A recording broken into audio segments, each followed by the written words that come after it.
Tervetuloa seuraamaan Katukilta-hankkeen kööriklubia ja päihteetöntä taiteilijaelämää. Mun nimi on Kati, mä oon meditoiva ohjaaja Katukillassa. Ja tänään emännöin teille kööriklubia. Otetaan sisään Kervisen Antti. Antti on nuoresta asti tehnyt musiikkia, sirkusta sekä tuli- ja kuvataidetta. Viimeisen 8 vuoden ajan hän on kehittänyt taidemenetelmien käyttöä päihde- ja sosiaalityössä. Luovuus ja flow sen kaikissa muodoissa on Antille erittäin tärkeää. Antti, mistä tässä kaikessa oikein oli kyse? Äskeisessä. Rakkaudesta. Oh. Eli rakkaudesta sekä niin kuin esityksen tasolla, sehän oli semmoinen treffi, ensitreffit ja vähän jännittää ja muuta. Ja kysehän on tietysti tulesta ja tulitaiteesta ja tulen nielenestä, ja se on ihan mun lempijuttuja ollut aina, tuli. Ja sitä on harrastanut nyt noin 25 vuotta. Nykyään vähän vähemmän. Mutta niin. Näytti sujuvan kuitenkin aika kivasti. Joo, kiitoksia. Joo. Eilen harjoiteltiin. Eilen reenasitte. Joo, kyllä. Joo, kyllä. Hyvä. Eli Katukilta-hankkeesta pari sanaa. Eli Katukilta-hanke on 3-vuotinen sosiaali- ja terveysministeriön rahoittama hanke. Ja me yhdistetään jalkautuvaa päihdetyötä ja yhteisötaidetta. Kyllä. Ja sitten me ollaan osa Tampereen A-killan toimintaa. Kyllä. Joo. Ja me tutkimme ja opimme yhdessä taiteesta, sen tekemisestä ja elämästä yleensä, voisiko sillä Kyllä. sanoa. Kyllä. Joo. Ja yhteisötaidehan on meille semmoinen vuorovaikutteinen prosessi. Eli ihmisten kanssa tehdään yhdessä eri taiteenlajeja. Eli itsellä edellinen hanke oli Sirkus Focus-hanke, missä tutkittiin sosiaalista sirkusta ja semmoista yhteisöllistä vuorovaikutteellista sirkusta, minkä tähtäimenä ei ole itse välttämättä ne sirkustaidot. Eli taidossakin voi kehittyä, niin kuin itsekin treenaa paljon, niin voi kyllä kehittyä, mutta se ei ole niin kuin sosiaalisessa sirkuksessa se ydinjuttu, vaan se, että tehdään yhdessä ja opitaan yhdessä. Kyllä. Asioita. Ja tässä esimerkiksi nyt me opitaan koko ajan lisää juttuja yhdessä. Kyllä. Olemalla täällä ja tekemällä tätä TV-showta. Ja meidän toiminta on avointa, ilmasta, päihteetöntä ja siihen voi hypätä koska vaan mukaan. Eli esimerkiksi tulemalla meidän oloklubille tiistaisin kahville tai osallistumalla meidän päihteettömiin reiveihin eli Club Soberille.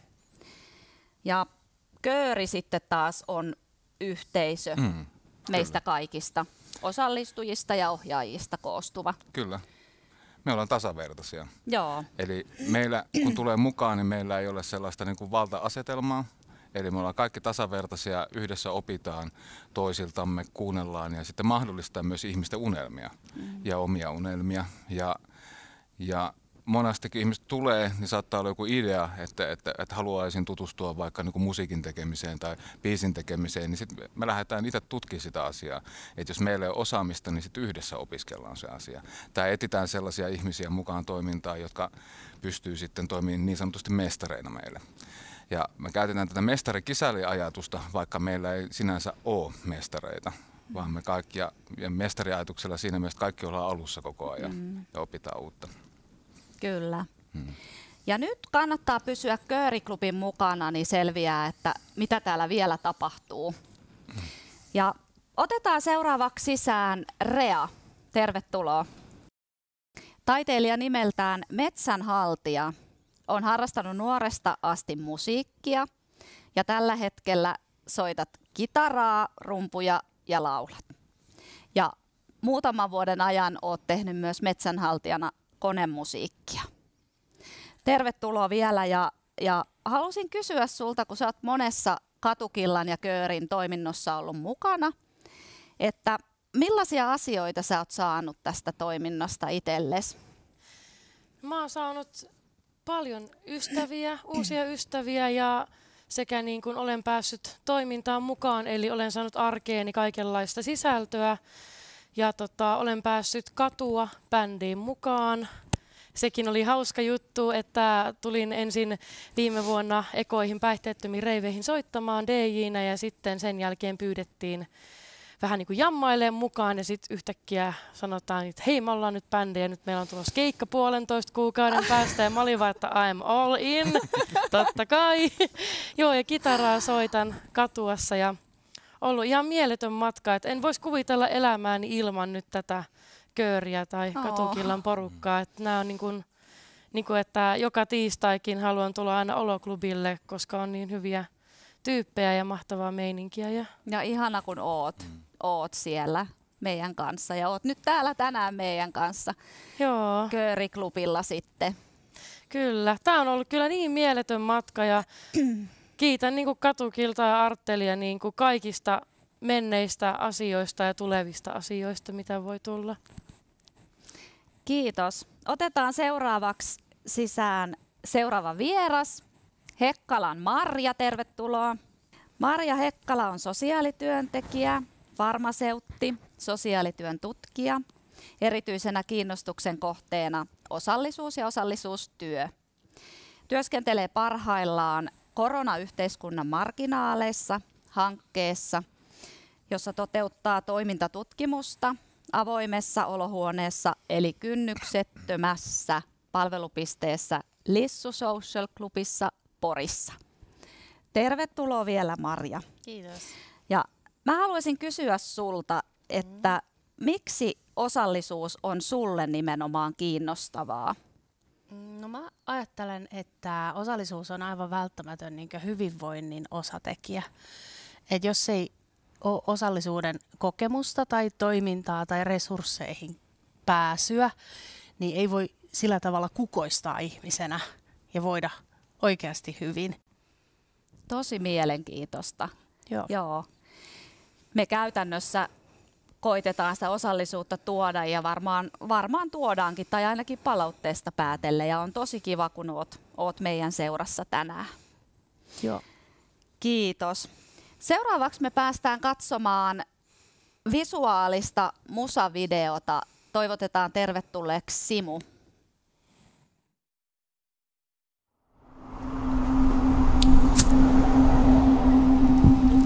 Tupakkaa, stressi, ei savua ilman tulta.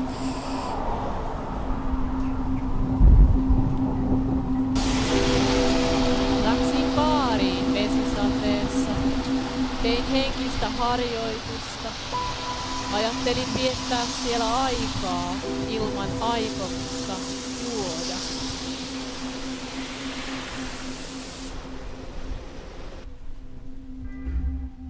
Hukkua. Hukkua. Hukkua. Lämpö ei kuitenkaan karkaa. Ihmiset ovat ystävällisiä, iloisia.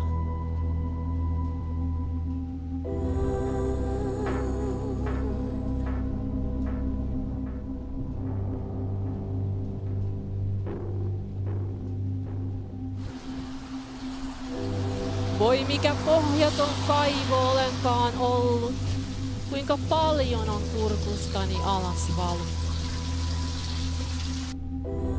Muistelen syksyn loistoa. Kävelen baaritiskille, katselen kaihoisasti tarjontaa.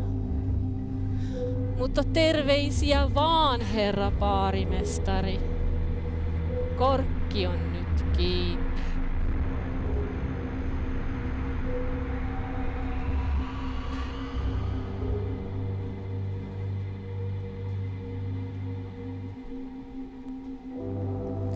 Jostain saan kuitenkin voimaa. Kahvi on täällä erityisen hyvää, ei koskaan palaneen makuista.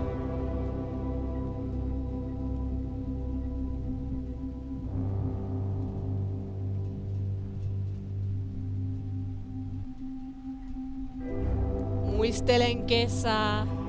Se oli krapula uinti juhannuksen jälkeen. Helpotti.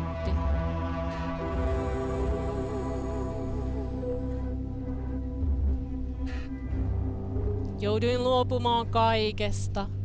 Proteesikaan ei sopinut jalkaani. Baari oli tarpeeksi lähellä. Siellä oli ihmisiä ja elämää, kun kukaan ei päässyt sinua katsomaan.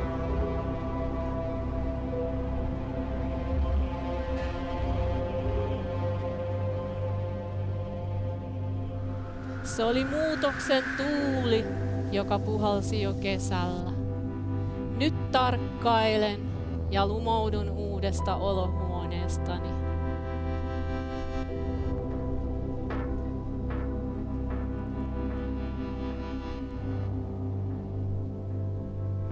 Vuoroni on saapunut. Hyppään kyytiin ja otan rennosti. Vaikka olenkin melkein kotini vanki ja rohkenen epäillä, että nyt on yö.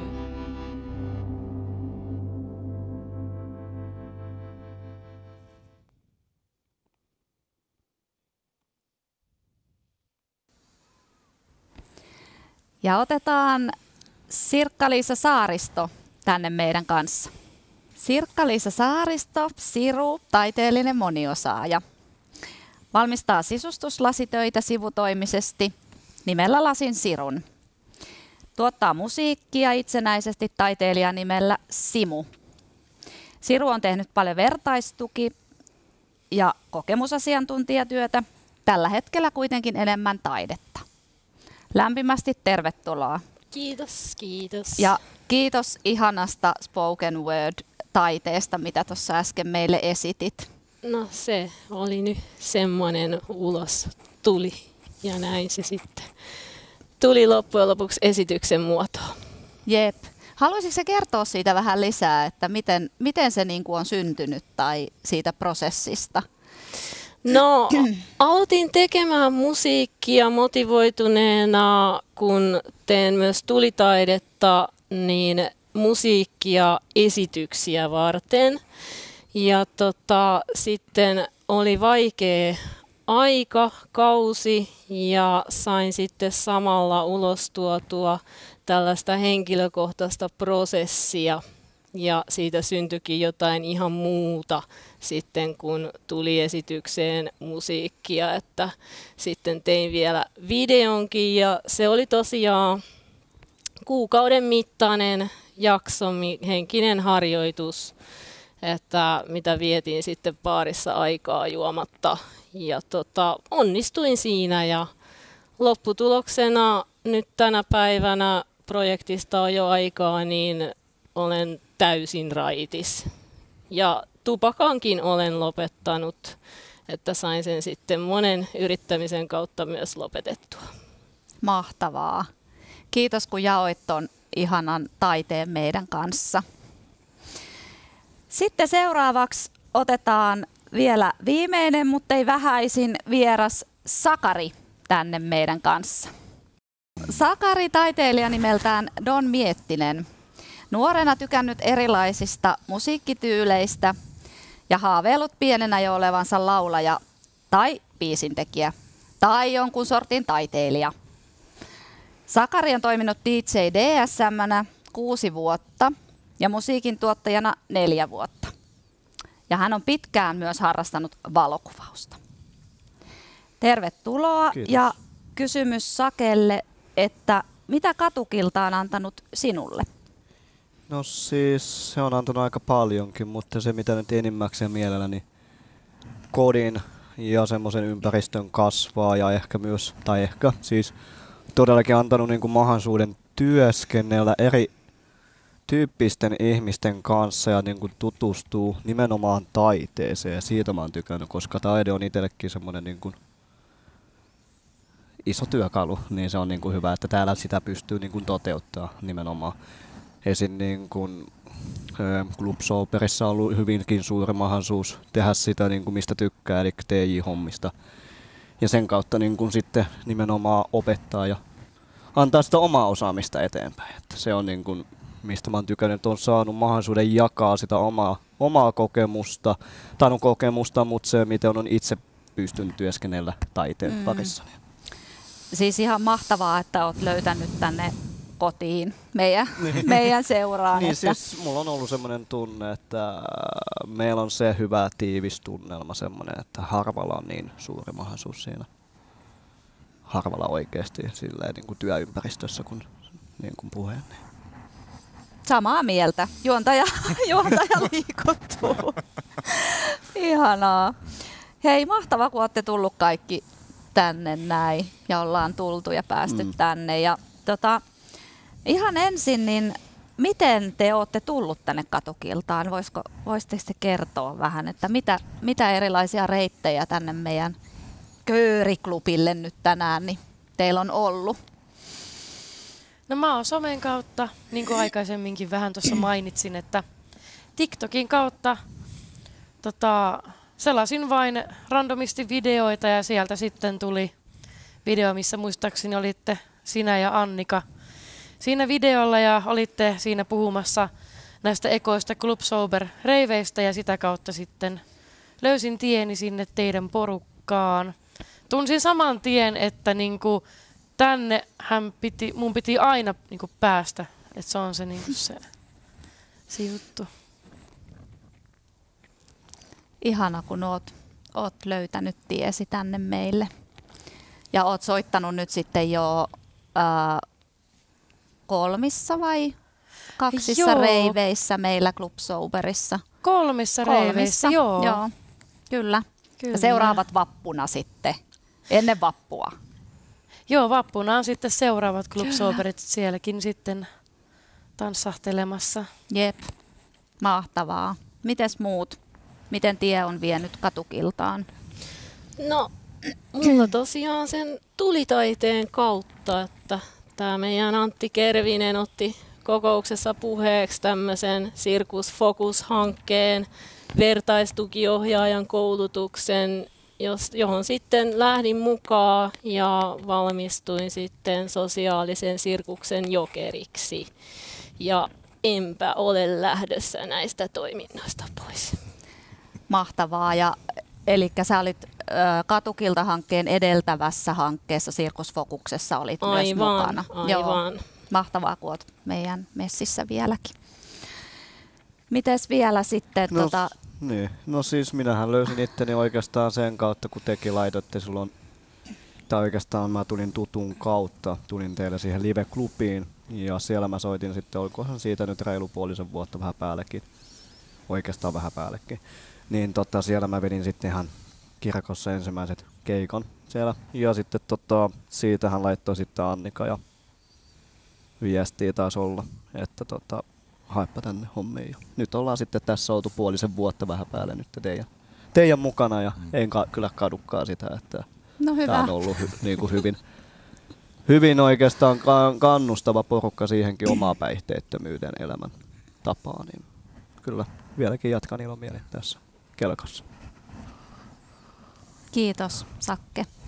Mites Marja? Joo, mulla on ollut kunnia osallistua tähän Katukillan ohjausryhmään, että mut on pyydetty sitten niin kuin tämmöiseksi ehkä peiliksi sille, että mitä Katukillassa tapahtuu. Ja kaikenlaista tapahtuu. Paljon. Paljon. Haluatko Antti kommentoida jotain? Joo, miten minä olen päätynyt Katukiltaan?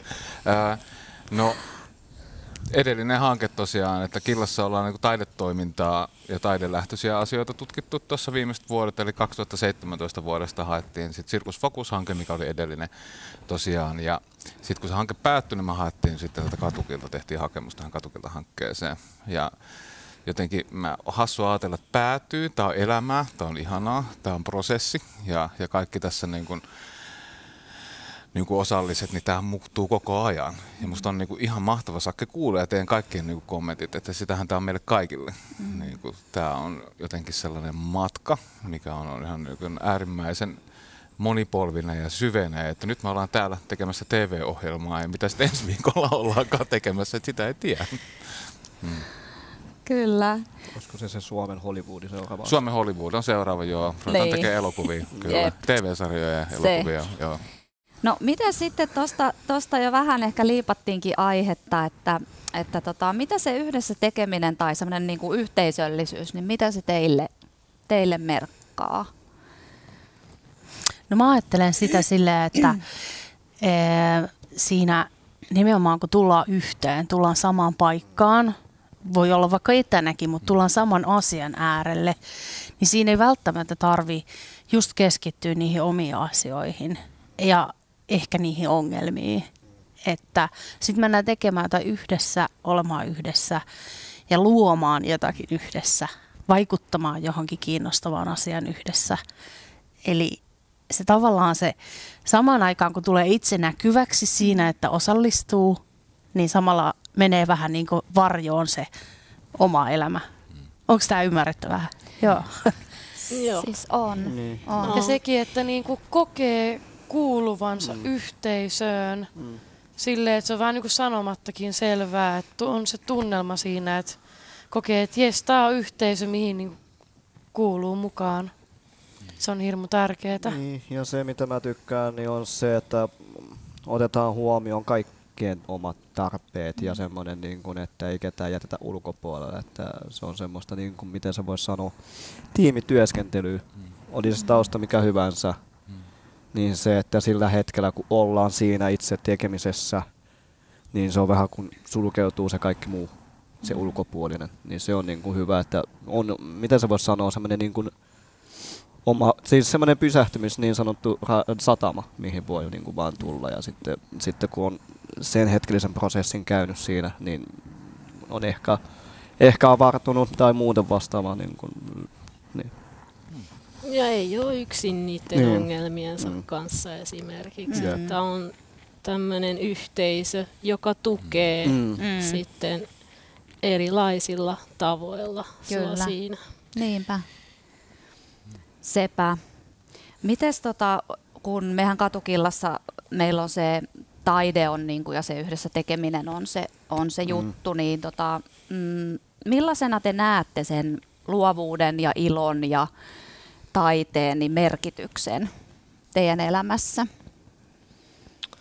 Itselle se on kyllä ihan henkireikä, taiteen luominen eri muodoissa. Että itselläkin monitaiteellisuutta, että montaa tykkäisi tehdä vielä enemmänkin, mutta pakko vähän pitää sillä, että no, nyt on 3 asiaa ja ne saa olla semmoiset, mihin sitten purkaa sitä taidetta. Ja itse miten mä ehkä myös näen on se, että paikka missä niin kun voi olla taiteilija, että ilman sitä, niin kun, ettei lähdetä sen enempää kyseenalaistaa, vaan se, että nimenomaan saat tehdä sitä taidetta. Saat toteuttaa sitä taidetta semmoisen muodossa, mitä se on. Tai saatikka sä pystyt myös jakaa sitä omaa niin kun, kokemusta siitä taiteesta ilman, että niin kun, siinä ei ole niin kun, mitään niin kun, esteitä sillä, että no, sä nyt teet tätä, niin sä oot leikkitaiteilija, vaan se, että ylipäätänsä siinä niin kun, jaetaan se kokemus yhtenäinen. Se, että kun taidekin on niin monipuolista, että tässä ympäristössä on mahdollistakin, että tässä kannustetaan enemmän siihen kuin se, että kyseenalaistetaan, että no, sähän leikit taiteilijan elämää, ei se nyt sitä ole, vaan enemmän päinvastoin, että niin kun ollaan siinä tukipilarina, mitä mä oon nähnyt sen, niin kuin itse ja kokenut sen, niin se on niin kuin itselle semmoinen lämmin asia henkilökohtaisesti, mutta joo. Ja yhdistellään sitä osaamista. Ja myös se ehkä myös, että opetetaan siinä toisillemme. Että siinä niin kuin lainaten sitä, että ei olla mitään niin kuin mestareita nimenomaan, vaan ennemmin just se, että se kokemus, miten itse on nähnyt, niin saa ehkä kuultavaksi sen, niin kuin sen oma niin kuin, ja näyttävää. Joo. Joo, no mä ajattelen taiteesta sillä tavalla, että se on mulle yksi ylimääräinen kieli, tai ei ylimääräinen, vaan yksi tärkeä kieli, että se välittää erilaisia asioita ja erilaisia tunteita, ymmärrystä erilaisista asioista, että niinku mun elämän käännekohdat on tapahtunut taiteen äärellä. Monet semmoiset, mistä niinku on lähtenyt ihan kokonaan uusi suunta elämässä käyntiin. Joo, hienosti sanottu. Itselläkin on, nyt kun ajattelee tällainen, niin moneen käännekohtaan on liittynyt taide jotenkin. tai yhteisö, missä on tehnyt tai ne ihmiset, kenenkaan on tehnyt. Ja jotenkin mä koen, että leikki kaikissa muodossaan, eli leikkiminen ja se, että on mitä sanaa sitä käyttää taide, luovuus, muuta, mutta me leikitään asioita yhdessä. Ja semmoinen lapsi meissä sisällä, semmoinen luova lapsi niin, ja sen ruokkiminen. Ja jotenkin, ja taide antaa jotenkin sekä kokijana kuin katsoo ja kokee asioita vähän niin kuin ensimmäistä kertaa näkisi asioita. Ja samaten niin kuin luovuus jotenkin mahdollistaa, tai tietyt jutut, niin pääsemään semmoisen niin kuin semmoiseen ihanaan zen-tilaan, että sä näet asiat ensimmäistä kertaa. Joo, ja improvisaatio. Ja jotenkin ehkä niin kuin toi leikillisyys itse on puhutellut tässä tosi paljon tämän hankkeen aikana, että jotenkin siitä me ollaan paljon keskusteltukin ja jotenkin ehkä haluaisin myös kysyä, että teiltä, että millaisia rooleja te kannatte tai millaisia rooleja tai naamioita te kannatte tai me ylläpidetään tavallaan, että onko jotain semmoisia, mitä ja auttaako se leikki sitten meitä jotenkin niistä luopumaan tai? No elämässähän on välttämätöntä olla erilaisissa rooleissa, että voi vaikka perheenjäsenenä olla lapsi tai vanhempi tai sisarus tai isovanhempi. Voi olla ammatillisia rooleja tai johonkin harrastukseen liittyviä rooleja ja niin edelleen. Ne on niin kuin välttämättömiä ja niitä on hirveän erilaisia, mutta leikki tuo siihen ja luovuus ja taide tuo siihen semmoisen ehkä vertaisuuden, semmoisen, että jos en itse osaa jotakin, niin pystyn sitten lähteä leikin kautta opettelemaan jotakin ja sitten se ehkä avaa jotain semmoisia uusia mahdollisuuksia elämässä. Ja en mä nyt tiedä sitten luovuudessa, onko siinä sitten maskia itsessään. Et eikö se ole vähän niin kuin oma itsensä, sä antaudut sille tyyppisesti, että mä en niin kuin sitä itse ainakaan henkilökohtaisesti näe sitä, että en muutenkaan, siis maski itsessään on vähän semmoinen mun mielestä henkilökohtaisesti, en ole ikinä miettinyt sitä että niin kuin, tarviiko sitä maskia käyttää sitä semmoista lainausmerkeissä niin kuin työelämämaski ja sitten siviilimaski, mutta se on kyllä totta kai käsite, sekin niin kuin missä moni muukin, kun taas itse menen taas omana itsenä, että mä en ole ikinä sitä niinkään miettinyt semmoisena, mutta niin. Kyllä mä työhaussa olen sen huomannut, että se tietynlainen maski on välttämätön ihan tavallisten töiden saamiselle, mutta se voi pitää semmoisena työpersoonana ja olla sitten se luova oma itsensä kotona ja ystävien seurassa. Mutta mitä tuohon piti sanoa, että se leikki oli nimenomaan tärkeä, mitä siellä vertaistukiohjaajan koulutuksessa opin. Muistan hyvin, kun multa kysyttiin päivän jälkeen, että mitä te teitte? Leikittiin ja se oli niin kiva. Kyllä. Joo, se on meillä aikuisoletetuilla, niin se on hämmentävää, miten se jotenkin putoo siitä se leikki, että näin. Mutta me Katukillassa sitä ylläpidetään ja kannustetaan leikkimään ja ilon kautta. Onko meillä yhteiskunnassa jotain tabuja, sellaisia asioita, mistä on vaikea puhua ja jos on, niin millaisia teidän mielestä? No mun mielestä ainakin päihdeongelma asioissa on tosi paljon tabuja, että sitten helposti leimataan niin kuin, vähän niin kuin maanmatoseksi niin kuin sille, että mun mielestä on vähän väärin, että sitten täällä on niin jotenkin semmoinen meininki, joka aiheuttaa sen, että on niin kuin kynnys hakea apua ja sitten kun hakee apua, niin sitten lytätään jo siellä terveydenhuollon piirissä aika paljon ihmisiä, vaikka väitetäänkin, että näin ei tapahdu, mutta silti olen lähiympäristössäni nähnyt sen tapahtuvan, ikävä kyllä. Mutta enemmän niitä pitäisi nostaa esille ja puhua. Tärkeä juttu kyllä, että niistä puhuttaisiin. Mitäs muissa herättää tabuajatus? No mä ajattelen, että meillä on semmoinen itse pärjäämisen tabu, semmoinen yksin selviämisen suuri tabu, ja se on hirveästi ristiriidassa sen kanssa, että me ollaan ihmisinä väistämättä toisistamme riippuvaisia. Että se, että me kasvetaan toisistamme erottuviksi yksilöiksi, riippuu siitä, että me ollaan toisten kanssa tekemisissä. Joo, toi on kyllä ihan hirmu tärkeä asia, jos ajattelee meidänkin niin kuin kööriporukkaa, että jotenkin, että ollaan yhtä eikä niin kuin, että toki yksilöitä siellä, mutta että yhdessä me tehdään ja touhutaan ja kyllä. Ja tuo edelliseen kysymykseen näihin naamioihin liittyen, niin meiltäkin on aika lailla tippunut meidän naamioita pois. Että me ollaan käytetty naamioteatteriharjoituksia, erilaisia klooneriaharjoituksia ja buffoneita ja tutkittu sitäkin kautta meidän naamioita. Että tämä on ollut meillekin niin kuin iso juttu. Ja edelleen on. Edelleen on. Ja se, että mikä on myös hirveän tärkeää, että meillä ei ole mitään tabuja meidän niin kuin ryhmässä tai joku, mitä että kaikki asiat, kaikista voi keskustella. On ne sitten hengellisiä asioita, on ne sitten niin kuin politiikkaa, mitä tahansa.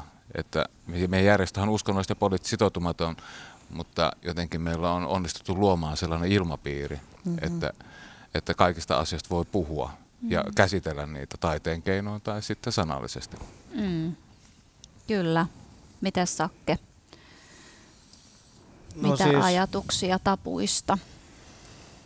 Mun mielestä se on niin kuin just se, mitä ihan hyvin lainataan Reato, niin nimenomaan mun mielestä se on niin kuin tärkeää enemmän nostattaa niitä asioita ja ehkä myös se, että niin kuin semmoinen niin kuin asioiden oikealla nimillä puhuminen, koska se on ikävää, että ihmiset jää pimentöön niiden omien ongelmiensa kanssa ja sitten kun jos ne tuodaan esille, niin ne lytätään heti, että on muuten jotenkin mukava vähemmistö tai semmoinen, että no sullahan ei ole oikeutta keskustella tai tuoda omaa näkemystäsi, koska sulla on tämä ongelma. Tai että sun mielipiteesi ei ole oikein, koska mun mielestä jokaisella on oikeus niin kuin ilmaista asiaa silleen, miten se on ja kokea ne asiat silleen ilman, että niin kuin, no se vähän menee niin kuin semmoiseen hyvin viittaukseen, että niin kuin syrjintää tai tämmöisen vastaavaa. Että niin kuin mun mielestä niin kuin jokaisella on oikeus ajatella ja kokea nämä asiat, koska me ollaan yksilöitä kumminkin. Ja se, mistä mä tykkään tässä meidän toiminnassa, on se, että niin kuin jokainen me ollaan yksilö ja jokainen meistä niin kuin otetaan yksilönä vastaan. Totta kaihan niin kuin yhteiskunnassa on se niin kuin porsaanreikä siinä, että totta kai niin kuin on olemassa säädökset, mitkä sitten rajoittaa sitä, mutta mun mielestä se on tärkeää muistaa, että jokainen meillä on niin kuin, me ollaan niin kuin yksilö, niin kuin mistä puhuinkin. Sitten kun niistä päästään eroon ja kohdataan henkilöt henkilönä ilman, että sulla on joku päihdeongelma tai että sulla on alkoholiongelma tai mikä se nyt onkaan, koska ne on vaan niin kuin rajoitteita, mitä meillä on niin kuin ihmisen laitettu. Kun niistä niin kuin muistetaan, että niin kuin se, joka siellä sua kohtaa, tulee vastassa tai miten mä oon tykännyt meillä kentässä just nähdä ihmiset, kohdata niiden niin kuin tarpeita. Koska tärkeää on se, että kuunnellaan yhtä lailla, on se sitten nuori, on se sitten aikuinen, mutta sitten kun päästään sen tarpeiden äärelle ja jollakin tasolla päästään niin kuin tukemaan ja ehkä myös auttamaan tai oikeasti auttamaan. Se siinä, mikä siinä on niin kuin mun mielestä tärkeää myös on se, että niin kuin ihmiset yleisellä tasolla, henkilö tai mikä onkaan, se on se tärkeintä heillä varmaan päästä kumminkin se, että ne tulee kuulluksi. Koska niin kun, se, kuinka yhteiskunnallisesti niin kun on itse huomannut, vaan on se, että ne valitettavasti ne on niitä hiljaisia ääniä. Et se on niin kun se tärkeä mun mielestä siinä, että puhutaan oikealla nimillä ja puhutaan niin kun sen asian. Jep, ja kaikilla on sitten niinku oikeus sanoa se oma tarinansa kyllä, ja mielipiteensä. Ja se, mistä mä tykkään, että nykypäivänä on tarinoita ihmisiltä tuoda se, että niin kun, taidehän on just hyvä siinä asiassa mun mielestä. Se on se hyvä työkalu siinä. Että jos ei muuten saada sitä käsiteltyä sitä asiaa, niin taiteen kautta. Esim. Just mistä mä tykkäsin Siru sinun tapa niin kun tehdä esimerkiksi. Purkaa vaikea asia. Ja esimerkiksi miten itse oma taiteen kautta. Mulla on ollut tosi huono tausta, mutta siitä sen enempää. Mutta sitten kun mä löysin taiteen, niin mä näin sen avaran puolen siinä, että hei, tää tapa käsitellä asioita. Jotkut käsittelee sen runon kautta, jotkut sitten muulla tavalla. Ja se, että kyllä mä ymmärrän sen, että sit kun ollaan niin sanotusti hukassa, niin totta kaihan turvaudutaan siihen niin sanottuun alkoholiin tai mikä liian päihde onkaan. Ja tuossa oli hauska, kun sanoit just, että ihmiset käsittelee eri tavalla, niin meillä on paljon niin kuin vuoropuhelua sekä niin kuin puheen tasolla, mutta myös taiteen tasolla. Eli se, että ihmiset tekee runoja, missä tehdään videoita ja asiat ruokkii toisiaan, ja se on semmoinen jatkuva prosessi, mikä meillä on käynnissä, ja se inspiroi meitä kaikkia. Kyllä. Ja luo uutta. Mitä Siru sä ajattelet tästä tabu-asiasta? No joo, olen kyllä huomannut niin sanotusti tavallisten ihmisten parissa ei kannata menneisyyttään tuoda julki, että on nämä tabut vähän maistunut. Mutta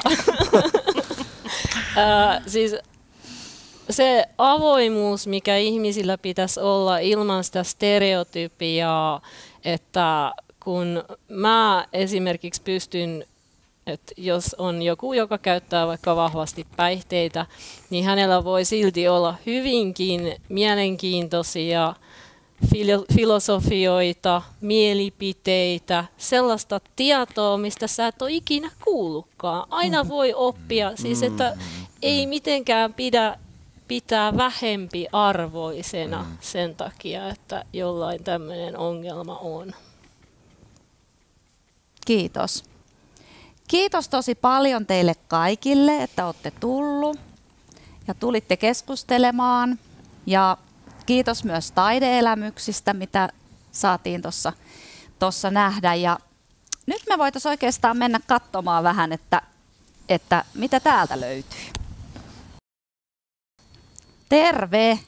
Terve, Kati. Täältä me löydettiin Toni, eli Vanhalan Toni. Sä oot Tampereen Aakillan puheenjohtaja ja sen lisäksi meidän Katua-bändin tukijalka. Tervetuloa. Kiitoksia. Kiitos. Mitä bändiin osallistuminen, Toni, sulle merkitsee? No kyllähän se yhteisöllisyys, mikä on vahvasti mukana myös Aakilta toiminnassa meillä, niin kyllä se on tärkeää, että yhdessä tehdään asioita ja välillä joudutaan toisiamme tsemppaan, niin kuin on tänäänkin paljon tsempattu ja me tänään esitetään 2 meidän omaa kappaletta, niin niitä kaikkia esittäviä kappaleita, on ne sitten omia tai muiden esittämiä, niin sitten kyllä yhdessä sovitetaan ja kuunnellaan kaikkien mielipiteitä ja yritetään niiden mukaan sitten mennä sitä ja positiivisella ajattelulla ja niin kuin sanottu, huumoria meillä riittää ja sitä pitää ollakin. Kyllä, eli tietynlainen leikillisyys, mistä äsken puhuttiin, niin se toteutuu teilläkin sitten. Joo. Kyllä. Hyvä. Otetaanko me loppubändi tänne lauteille niin sanotusti? No otetaan vaan. Otetaan ne tänne näin. Kiitos, Toni. Kiitoksia.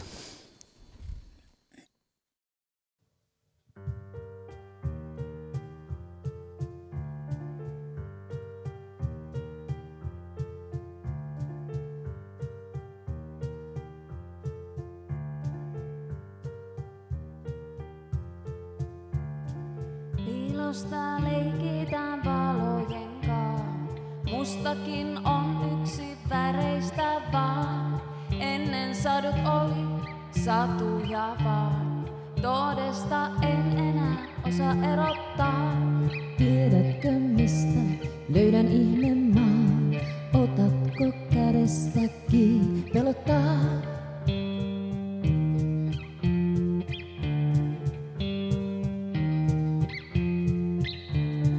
Jostain kai vielä mä apua saan. Jostain voin löytää Liisan ihmemaa. Siellä mua pyydetään mukaan tanssimaan. Siellä jo vihdoin kai mä rauhan saan. Kai mä rauhan saan. Kai mä rauhan saan.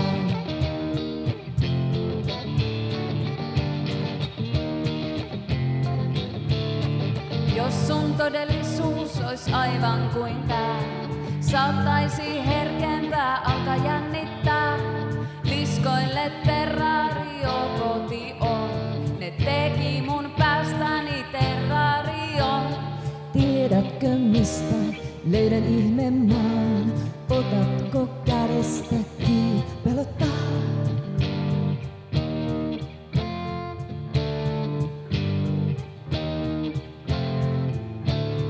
Jostain kai vielä mä apua saan. Jostain voin löytää Liisan ihmemaan. Siellä mua pyydetään mukaan tanssimaan. Siellä jo vihdoin kai mä rauhan saan.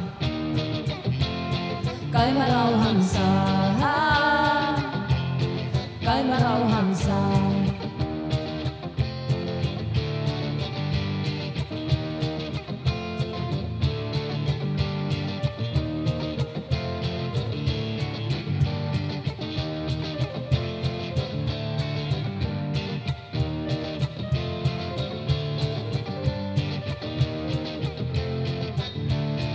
Vaikka olisit siinä, en mä voi jäädä.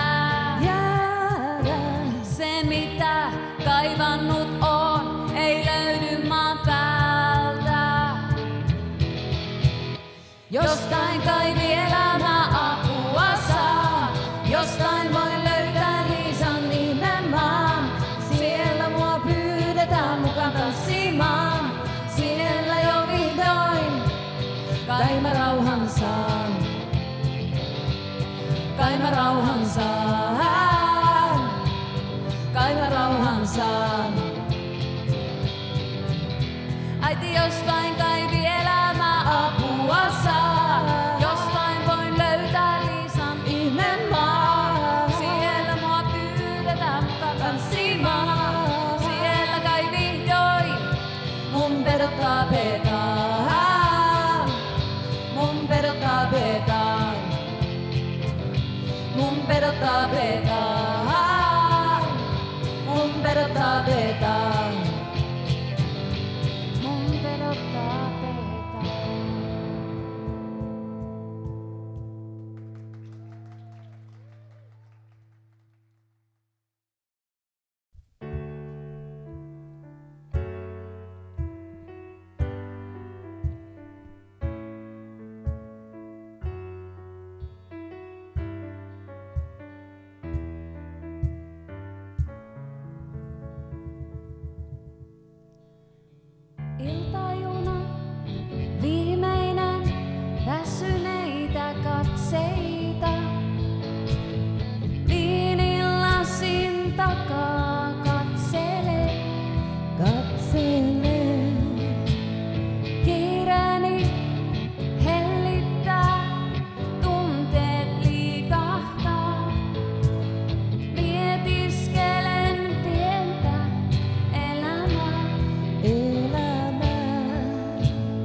koskaan minnekään. En minnekään.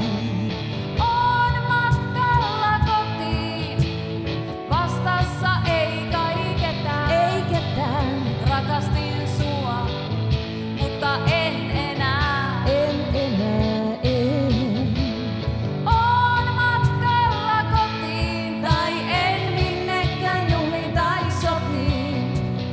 suostu en enää pelkäämään. En suostu, en.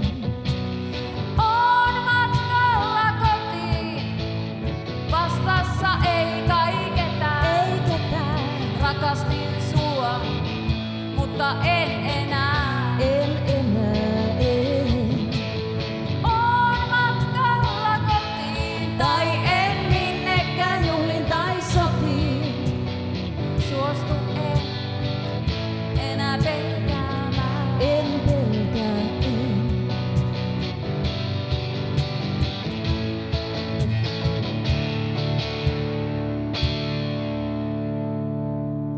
Ja kun aika taas liikahtaa, mä nousen toisiin juniin. Päätin itseäni rakastaa, enää tuut vaan.